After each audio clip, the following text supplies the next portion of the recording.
I believe that as a member of the National Assembly, there are issues that I must talk about and speak truth to authority.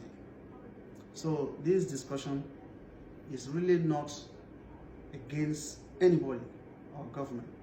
It is to propel our government to take actions when necessary and where necessary. And this is one of the times that we have to take responsibility to speak. The issue of security in this country is alarming, it's appalling, it's unbelievable. We live in fear. We live in a country that hundreds die daily, and it doesn't matter. Every life must matter in this country. This is true of it. According to the Nigerian media reports that Mr. Dini, a pastor, was summarily executed by his captors on 20th January this year. 2 weeks earlier, a bridal train was kidnapped and the bride and her friends executed.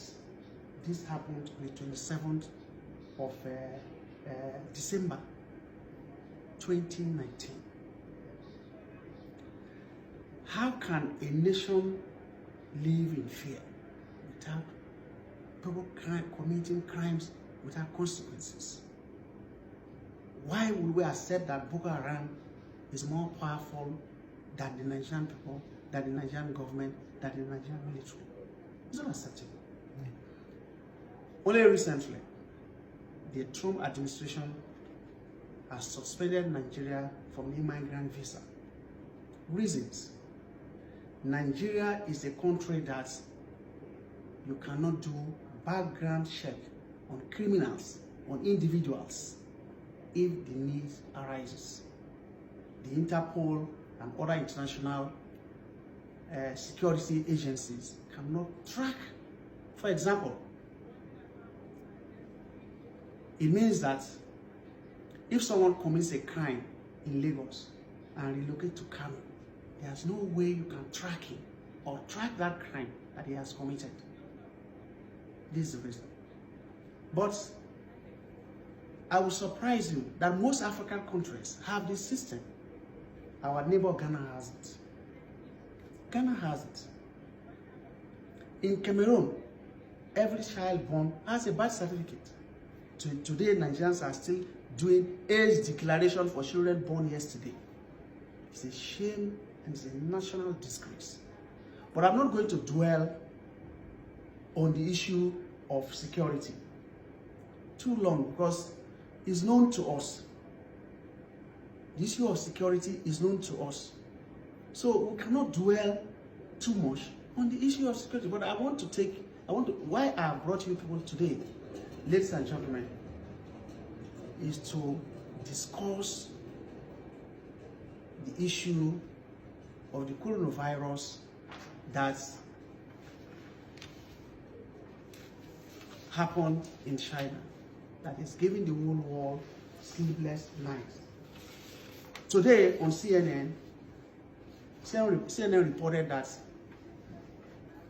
the Chinese government has admitted that yes, they made some mistakes. CNN also reported that about 500 people have died from the coronavirus virus since it started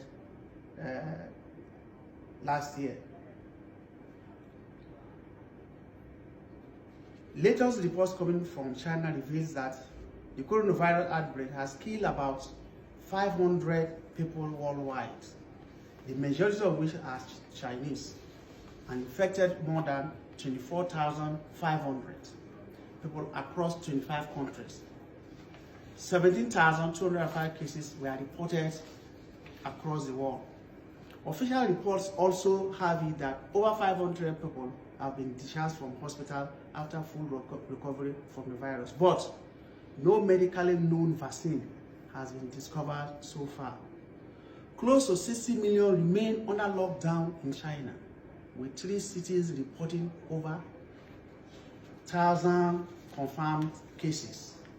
As a Nigerian and also as a parliamentarian, my primary concern is the well-being of Nigerian citizens living in the epicenter of the outbreak, especially in Wuhan and other affected Chinese provinces. Records show that there are about 60 Nigerians who live in these affected areas, who have been identified to include students, researchers, businessmen, many of whom live with their wives and children, and have repeatedly called on members of the legislature, especially the executive, to take necessary action to safeguard their well-being. What is my take on this? As a result of this outbreak, several countries around the world, including Australia, Germany, France, Italy, Spain, India, Japan, New Zealand, South Korea, Turkey, the European Union, the United Kingdom, the United States of America have taken initiative to embark on mass evacuation of its citizens in Wuhan, China. Sadly, there is no record of any African country showing the initiative to move to evacuate its citizens from Wuhan, China. It is inspiring that China, a country of 1.4 billion citizens, has the capacity to receive and manage about 157,000 visitors to China every day.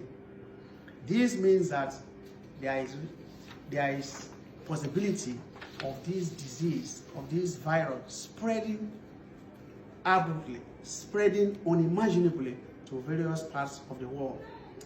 Well, China has responded as appropriately as they could since this outbreak by providing the needed medical health care. They are building new hospitals and so on and so on to take care of people affected with the virus. However, on this note, I'm of the personal view that Nigeria as a country that claims to be the largest black nation on earth, we even pride ourselves as a giant of Africa, should be able to do something to lead the way for Africa and take care of its citizens, worry about its citizens. I advise that the president and the presidency must address the nation on the preparedness of Nigeria should this outbreak occur in our country. I'm employed the Minister of Foreign Affairs. I'm a member of the Foreign Affairs Committee, and it's important to underline here that the Foreign Affairs Minister must, first and foremost, address the Foreign Affairs Committee to brief us on the preparedness of Nigeria. What are the efforts of the Ministry of Foreign Affairs? I also believe that it is imperative that the Minister of Foreign Affairs, Mr. Ohima, His Excellency Ambassador Ohima, recall our ambassador in China, Ambassador Ahmed Baba Jida, to Nigeria to brief him and the National Assembly and the presidency of what actually is going on. We cannot stay here and think that we can imagine or manufacture information from China. The ambassador has to come here. Luckily, Ambassador Jida, is an experienced ambassador. He has served as Secretary to Government to Borno State in 1997. He has served as a Nigerian ambassador to Burkina Faso. He has also served as Special Advisor on emergency to the President, and today he is serving as an ambassador to China. So I believe that he has the capacity. We are lucky to have somebody who can give us an information that will be authentic and will be something we can work with. So, what are the issues that we should look at? We must make sure that one of the things I believe is that we should call for the working with the Ministry of Health. There should be a national summit. A national summit now to discuss this coronavirus and any other, including Ebola. After all, Ebola is still, we're still having problems of Ebola in the Congos. So we must look at this. We also make sure that the Minister of Interior should address the nation on the preparedness of Nigeria to receive visitors that are coming into the country daily. After all, our land borders, we all know, are porous. When we talk about our borders, we only reflect on Abuja and Lagos. But we have several borders that don't have the facilities, doesn't have the manpower to even man the airport. We are not even going to talk about the land borders. The Minister of Interior must address the nation to tell us what exactly they are doing at our various ports. And the Nigerian military it is the time that every Nigerian must wake up to the challenge of insecurity and this virus. Because we don't have the capacity, we are not prepared, we are not like other nations that have facilities. If this should happen in Nigeria, what will happen is going to be unimaginable. So this is the time to speak. This is the time we must take action. So, one of the things I believe that we must do, the Nigerian government today, within the next 5 days, must send a high-powered delegation to Beijing, China, to meet with the relevant authorities in China. Because one Nigeria, forget about the fact that we are so nonchalant, we are so unconcerned with what is happening in Borno, with what is happening in Plateau, with what is happening in Benue, that Nigerians are dying and we are here speaking grammar. We must be responsible to every Nigerian, any Nigerian, anywhere, everywhere, must be the concern of Nigerians. If one Nigerian is in trouble, it should worry us, it should affect us. So this is the time Nigeria must take responsibility. A delegation must go to China and discuss these issues immediately. So we look at it.